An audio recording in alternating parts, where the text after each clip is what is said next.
Emma borrows $120,000 for a 4-year business degree. Jason spends $12,000 learning to weld. They both think they made the smarter choice. They're both wrong because one of them forgot to count the 4 years and the other forgot to count the ceiling. And when you actually run the numbers over 20 years, the gap will surprise you in both directions. Let's keep this fair. Emma and Jason are both 18. They're the same age, same city, same high school, same starting family income. Both are smart, motivated, and willing to work. The only difference is what they do the fall after graduation. Emma enrolls in a 4-year state university for a business degree. Total cost of tuition, room, board, books, and living expenses comes to about $30,000 a year, $120,000 total. She takes out a mix of federal and private student loans at an average of 6.5% interest. Her plan is solid on paper. Get the degree, get a corporate job, pay off the loans in 10 years, and start climbing. Her parents are proud. Her relatives ask her what she's studying. She says business. They nod approvingly. Everyone's impressed. Jason doesn't go to college. He enrolls in an 18-month welding program at a local trade school. Total cost $12,000, which he covers with a small loan and a part-time job. He's done by age 19 and a half. He gets hired as an apprentice welder at a construction firm, making $42,000 a year plus benefits. His relatives ask him what he's doing. He says welding. They nod politely and change the subject. Nobody's impressed. On day 1, Emma has a dorm room, a class schedule, and a story to tell at Thanksgiving. Jason has steel-toe boots, a helmet, and a pay stub. It's not even close in terms of how it feels, but feelings and math are two very different things.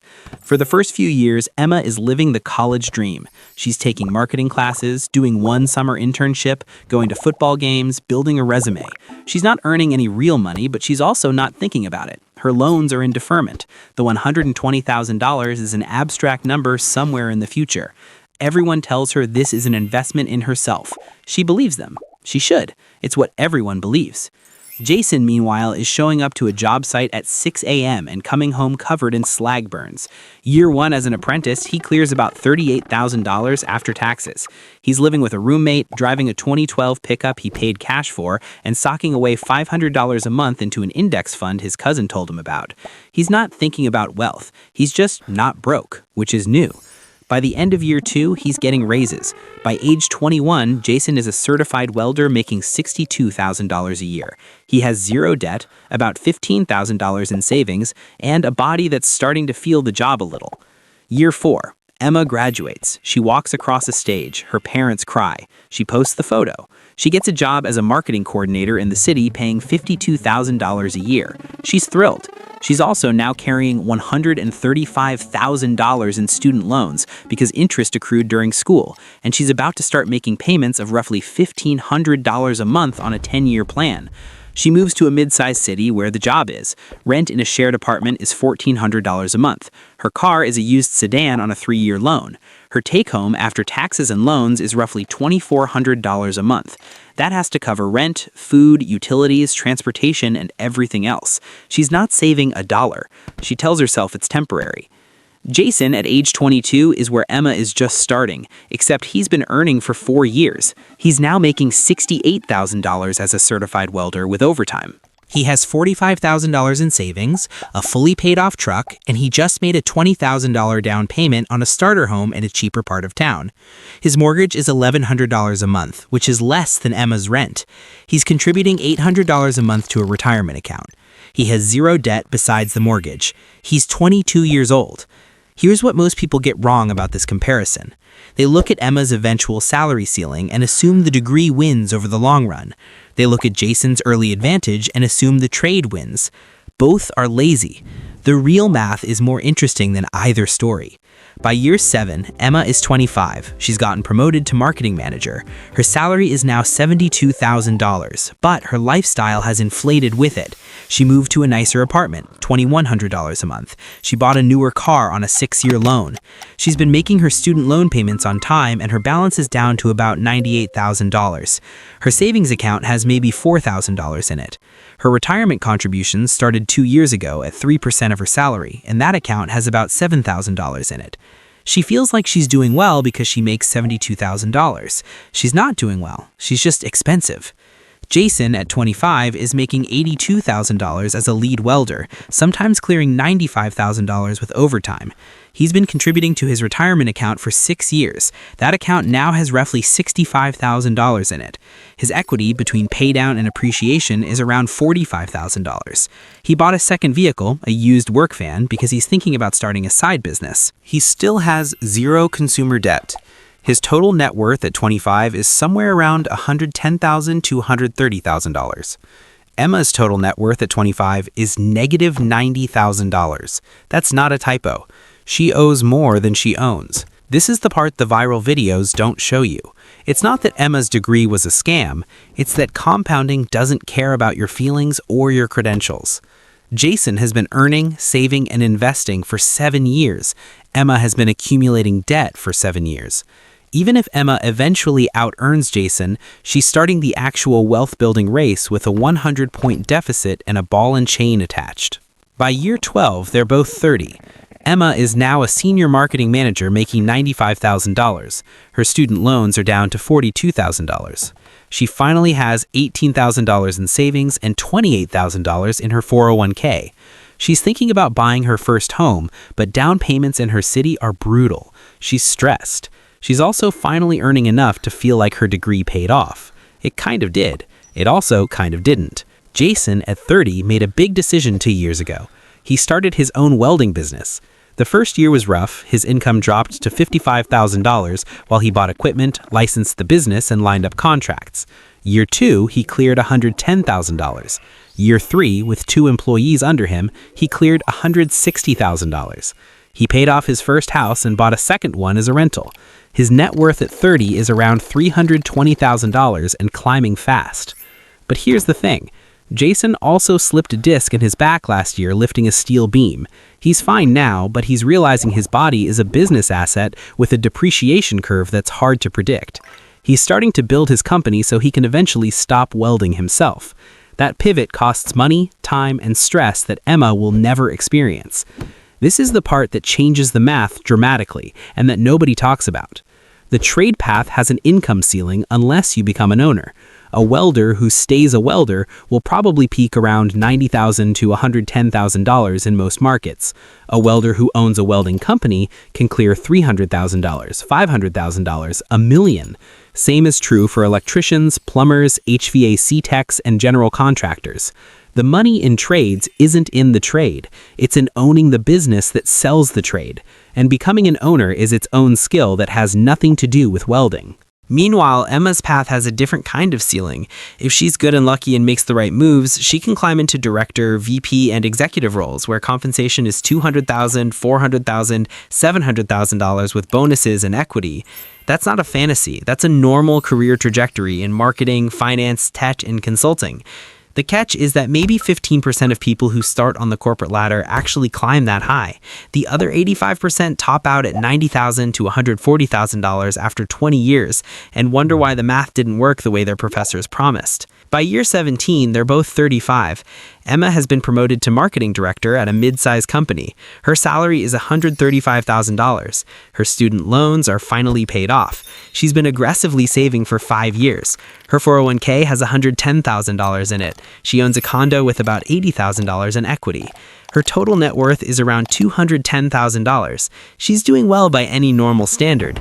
She's also exhausted because getting promoted in corporate environments is a political and emotional marathon that has very little to do with actual work output. Jason, at 35, runs a welding and fabrication shop with 6 employees. He hasn't picked up a torch himself in 3 years except to train someone. His business clears him about $280,000 a year after expenses. He owns 3 rental properties now. His retirement accounts have $240,000. His business equity is hard to value, but a competing shop owner offered him $850,000 for the company last year, and he said no. His total net worth, conservatively, is around $1.1 million. He's also on his second back surgery consultation, and he's very aware that if he hadn't made the pivot from welder to business owner, his body would be done in another 10 years. Here's where the story gets complicated, which is the part that makes it honest. Not every Emma becomes a marketing director, and not every Jason becomes a business owner. The averages hide everything. The average four-year degree holder earns roughly $1.2 million more over their lifetime than someone with just a high school diploma. That's the stat college recruiters love. What they don't tell you is that the average is pulled up by doctors, lawyers, engineers, and business executives. A humanities degree from a non-selective school without graduate training barely outperforms a high school diploma once you subtract loan costs and lost earnings. The trade worker who stays a trade worker earns less than the average degree holder, but the trade worker who becomes an owner earns more than 80% of degree holders. By year 22, they're both 40. This is where the final numbers shake out. Emma is now a VP of marketing at a slightly bigger company. She earns $185,000 plus a bonus that runs $20,000 to $40,000 in a good year. Her net worth is around $520,000, mostly in retirement accounts, her condo, and a brokerage account she's been funding aggressively for 5 years. She's comfortable, she's not rich. She also works 55 hours a week and hasn't taken more than 10 consecutive days off in 6 years. Her career has real runway left. If she makes it to C-suite by 50, her net worth at 55 could be $2 million or more. That's the gamble.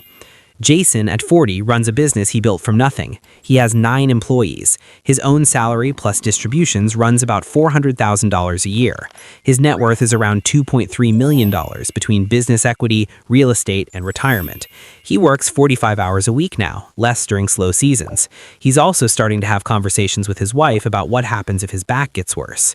He's diversifying out of the trade, not because he has to, but because he's not stupid. The business is valuable because he built it. It's also vulnerable because it depends on him.